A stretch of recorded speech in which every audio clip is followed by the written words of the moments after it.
Wow, the leaves are losing their trees today.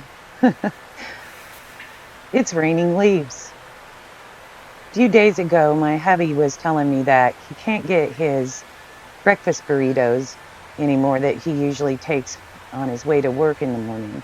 Today, I think I'm going to go in and make him some burritos to put in the freezer so he can grab and go.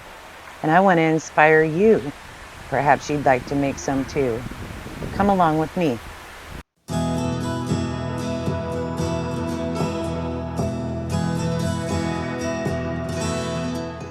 Today I'm getting pumpkin seeds ready to send off to some very good friends that I met through YouTube.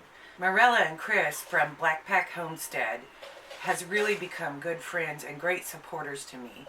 We met through YouTube somehow, and I'm not sure. I think it was by grand design of our maker, because me and Marella do have a whole lot in common. I mean, I really feel like the maker knew what he was doing when he put us together. Every morning when I wake up to a video from the Blackpack Homestead, sets me in for a good day ahead. I literally did a marathon video watch of Marella and Chris. I encourage you to go over and check out their channel. Chris and Marella really do need our help, and besides that, it helps to grow our homesteading community. So go over to YouTube, Blackpack Homestead. I'll put a link right up here. Click that and it'll take you right on over there. Check them out and see what they got going on. A couple of days ago, me and my husband were shopping. He normally buys pre-made burritos, which drives me out of my mind because I know that they're not good for him. But that's what he usually buys for breakfast. And he has been working 10 hours a day, 7 days a week for the past month. And it makes it convenient for him to have those handy. But they have not had them handy since the first shutdown here in Missouri. He has not been able to find them. So I thought I would go ahead and make up a batch of these to put in the freezer so it's easy for him to take out. We only have 3 more weeks here at the campground, and so I'm going to make enough for him to have at least 1 or 2 a week for that time frame, and just put them in the freezer. That way he can take them out and put them in the microwave and get going on the road. You know, he's working all these long hours, and we know that this job is getting ready to end. We also know that the pandemic has caught up to him. During this time, we've been lucky, and he has been able to work through this whole thing, even in downtown St. Louis. And we really feel blessed that we've been able to continue work. But the end is drawing near, and it's very unclear as to whether he will have any work. We know he won't in the near future, and so we're going to go ahead and return on home just as we planned. Because he has worked so much, we have been able to put away a little bit of a savings. If he doesn't find work though in the next few months, then he may have to go to traveling, and that may change the whole outlook of our future. But anyway, I'm continuing with this YouTube channel, and it is growing. I'm about to hit 100 subscribers, and I have something special planned for that when I do. I'm pretty excited to see so many people that I've never met before be so interested in my journey, and a little bit surprised that I'm getting so many people this quickly. Now, let me get into showing you how to make breakfast burritos to put in the freezer for later on. Okay, as you see, I pre-cooked some bacon because I am going to add bacon to these breakfast burritos, as well as sausage. So I've got my bacon grease left over from cooking my bacon, and now I'm going to get started. The first thing I want to put in is some bell peppers. And the reason I'm doing these first is they take the longest to cook. And we like our bell peppers soft. We don't like them crunchy. I know that's weird. Most people want them crunchy. But we want them cooked down pretty good. So I'm just going to put some of them in there and let them get cooking. Since it is just me and my husband, I always freeze just a half a roll of sausage at a time. You can see there. This sausage I actually bought up at the restaurant surplus store. And I got, it's Jimmy Dean sausage. I got a whole case of that for really cheap. I can't remember what the price was, but I stocked up on it. And that's how you gather and preserve. This is how you gather and preserve. Even if you don't have a farm, even if you don't have a garden, you still can gather and preserve. And I really, really stress that if you can get stocked up on stuff, you really should stay stocked up on stuff. For lots of reasons. There are all kinds of scenarios where you need to be ahead of your game. Alright, let's get this stirred a little bit. I've got these on high heat. And the next thing I'm going to add is my sausage.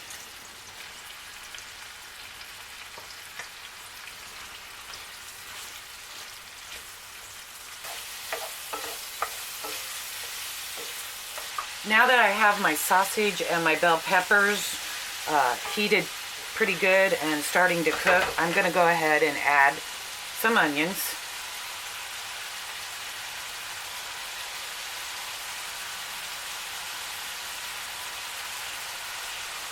And really, guys, I'm not going to give you a measurement on the bell peppers or the onions. As you can see, mine was just a couple handfuls.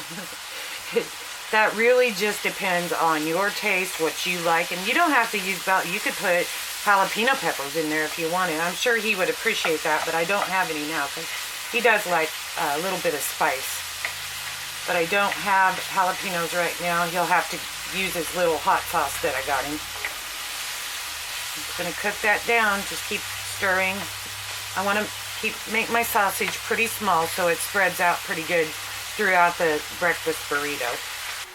Okay, now while I've got that browning, I'm going to turn it down just a little bit, just so it doesn't burn on me while I mix up my eggs. And I'm going to show you how I do that. My girlfriend came up to see me this weekend. Thank you, Erin, for the eggs. She brought me a whole flat of farm fresh eggs, so I'm using those today.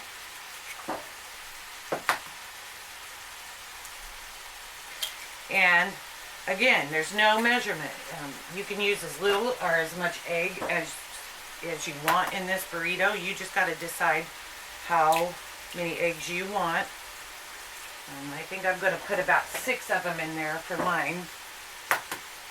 You know, and 2, it's based on how many burritos you're going to make and all of that. I'm just kind of showing you the technique. And you can run with it.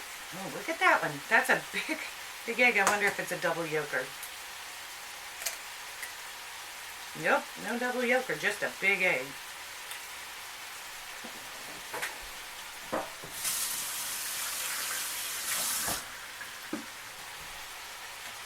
That's something too that I would like to say to you guys, is that just because you have a recipe don't mean you have to go exactly by the recipe. I mean, there are some things, especially in baking, where ingredients do matter.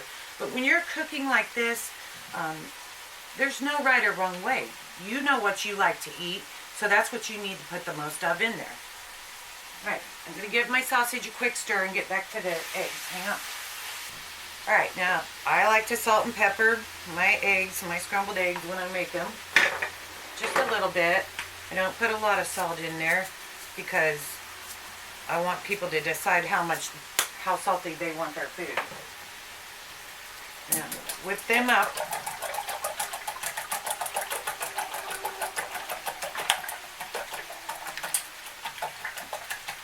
Okay, I got them whipped up pretty good, and now I'm going to use my secret ingredient, whipping cream. You don't have to use whipping cream. You can use evaporated milk, you can use regular milk, you can use half and half, just whichever you decide. But if adding any kind of milk to your eggs is going to make them more fluffy. I want them to be pretty fluffy since they are going to go into the freezer. Okay, the sausage is starting to brown up real good and my veggies are getting tender.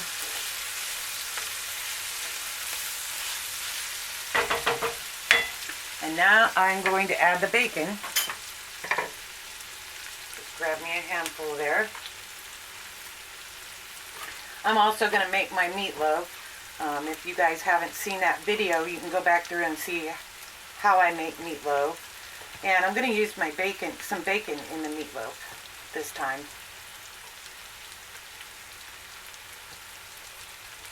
Okay, I'm just chopping this bacon up pretty fine because he is going to probably be driving while he's eating it, and I want him to be able to just bite off mouthfuls.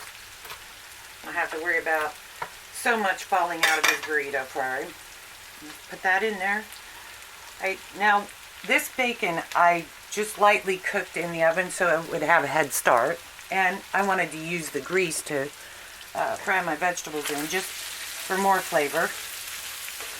So it can stand to cook a little bit more, and we're just gonna let that finish cooking till it is done. Not overdone, just done. And I'll get right back with you after that. I wanted to let you know that I also added a couple cloves of garlic to my meat mixture. And like I said, I want this to be as healthy and nutritious for my husband as I can make it be. Garlic is good for you. Peppers are good for you. Of course, eggs are good for you. But I also have a couple of other ingredients that I want to add to this. Any chance that I can to sneak stuff that's good for my husband into his food, I'm always going to do that. And I'm going to use some turmeric, and for this amount, I'm going to use about a half a teaspoon of turmeric in there. Turmeric is supposed to help with inflammation. Jay is going to have surgery at the end of next month, we think. We're not sure if he's going to actually go through with it or not. He's got a place in his neck that has to be replaced, and anyway, it's a pinched nerve and it's causing him a lot of pain. So I try to put that turmeric in it, everything. I don't know if it's helping or not. Hopefully it is. They say it does. And then I've discovered that he loves the dried spinach in his eggs. So I'm going to go ahead and put a good healthy tablespoon of that in there. Tricking him into eating right. He sees this video, I don't know. I'm giving away all of my witchy secrets. Okay, so I'm mixing that in. It's already pretty, it's already constituting. Now, to get these eggs into the meat mixture. Okay. Now my heat has turned down to low, and I'm just going to go ahead and pour my egg mixture in there.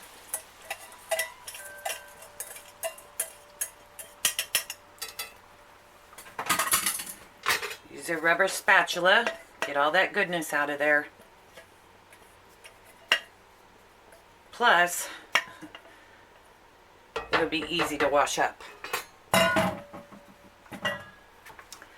Alright, we want these eggs to scramble and become smaller. We don't want it to be more like my omelet style, because we are going to be wrapping them up in burritos.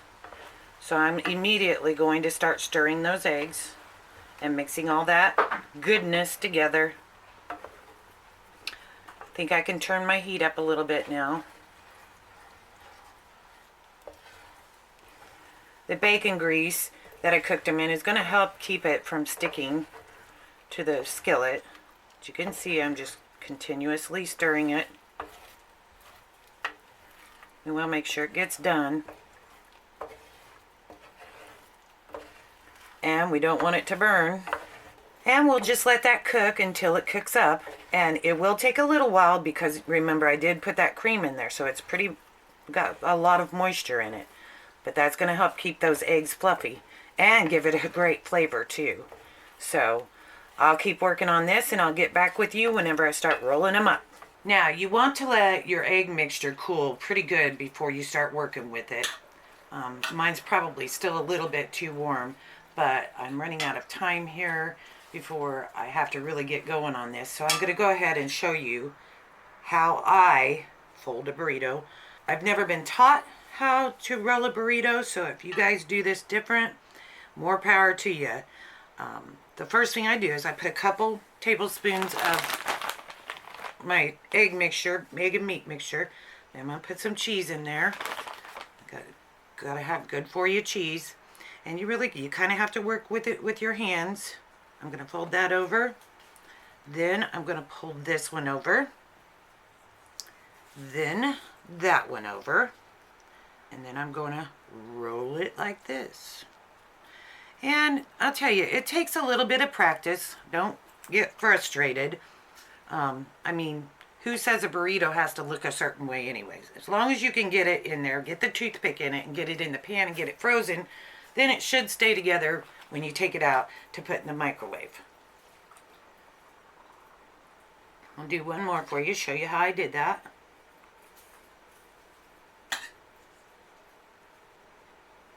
Okay. A little bit of cheese. And we're going to fold that just like that. Then we're going to fold this side. Fold the other side. This keeps it from falling out on him, hopefully, when he's driving down the road. And then stick a toothpick in. And like I said, when I get them all put together, then I'm going to take them out to the freezer. They're going to be on this tray. And I'm going to freeze them just like that. And once they're frozen, I'll take them out. And probably I will wrap each one in a little bit of saran wrap and then put them into a Ziploc bag, and then he can just reach in, take it on the go. I'll let you know what he thinks of him when he gets to try his first one. I have not actually done this before, but there's really nothing to it, guys. And it makes a quick convenience. You have kids in school or whatever, you can even take them to school. Put them in the lunchbox frozen, and by the time it's lunchtime, it could be thawed out enough to go right into a microwave. Do you think y'all will use that recipe? If so, leave a comment in the comment section below of this video. Also, don't forget to like and subscribe to my channel. Feel free to share this video with anyone you think might be interested. I'm going to wrap this video up for now, but first I want to say thank you to all of my new subscribers. You guys are really making this a fun experience for me. And I love all the comments and letting me know that you're here watching my videos. I have video ideas in the works. It just takes a little bit of time, and right now I don't have a whole lot of that between the campground and trying to get back home. One of these videos is going to be about some bad news that my son sent me the other day from the farm. But I have plans whenever I reach 100 subscribers to have a celebration. I'll update you in future videos if that comes along like I want to. So stay tuned for those videos that are coming up. Love and peace to everyone.